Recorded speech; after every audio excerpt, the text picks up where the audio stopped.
Embryo donation is easing the pain for families who have difficulty getting pregnant. It's estimated about 10% of women feel the pain and heartache that comes with infertility. But embryo matchmaking is making it possible for many women to experience the gift of pregnancy. Avery Cotton is here now with her special report. It's a pretty interesting concept, a woman carrying someone else's embryo throughout an entire pregnancy and raising that child as her own. This concept is becoming more and more popular, but there are still so many questions that surround it. I sat down with a Tampa Bay mother who has 2 children she carried through embryo donation. Oh, right here.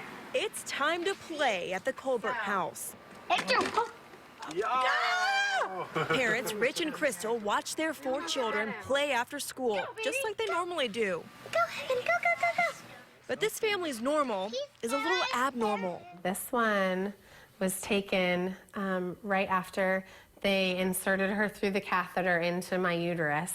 That is now 3-year-old Nora when she was just an embryo donated to the Colbert family.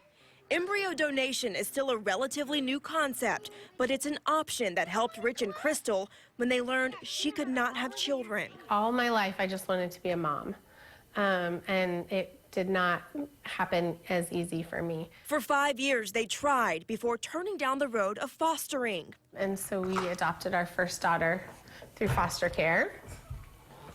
Hi, you making a mess? They adopted a second child, but Crystal still had that yearning to experience pregnancy. I really never thought I'd get to be able to carry a child. Then she heard about embryo donation. There's around 500,000, give or take, embryos frozen in the United States. Dr. Sandy Goodman with the Reproductive Medicine Group in Tampa explains the embryos come from families hoping to start their own family through in vitro fertilization. Around 3,000 children have been born through embryo donation. Sometimes couples will complete their family and there will be more embryos than they would like to transfer. And in those instances, some of those embryos will be donated. What happens to the embryos that aren't donated, that are still out there? So some of them remain frozen until a couple makes the decision. Some of them are actually donated for scientific research. So what happens if the parents who donated their embryos want to meet the child that's born to other parents? Well, just like with adoptions, there are open cases and then there are embryos that are donated anonymously. That's the case with the Colbert family. The couple looked through 50 different profiles before they picked their batch. Our daughters were frozen for 11 and 13 years, so they were created in 2003 and then just like frozen and waiting. The first round of embryo transfers didn't work, but with the second try, Crystal finally heard what she'd been longing so desperately to hear. When you heard her heartbeat for the first time, what was that like for you? It had been, at that point, 7 years of trying to have a baby.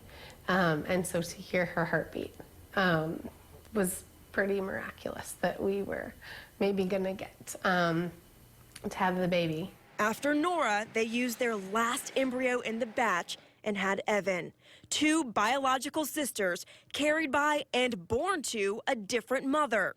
It's a concept that comes with controversy, specifically when talking about women's reproductive rights and the rights of an unborn embryo.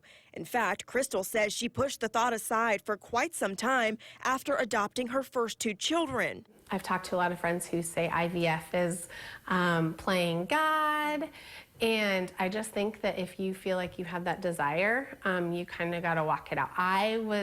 Didn't want to look back and regret not at least trying. And she doesn't hide it from her kids. We kind of tell the kids that we got baby seeds from another family, that they were done with all their baby seeds and we needed some baby seeds in order to make a baby. So we got the baby seeds and the doctor went in and put it in mommy's belly, and then we got a Nora and an Evan. After years of devastating heartbreak, the Colbert family, pieced together, is now complete.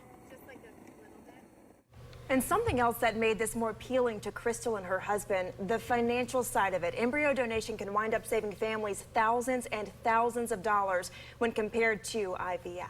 pretty incredible. Well, it's remarkable science. And in your story, you said that Evan and Nora's embryos were 11 and 13 years old by the time she even began this process. Makes me wonder, how long is the shelf life for these embryos? And is it possible that a family could actually donate to other families and just have multiples out there? Yeah, they can remain on ice indefinitely, which is wild to hear. And yes, donations from the same family can go to different families. That actually happened with the Colberts.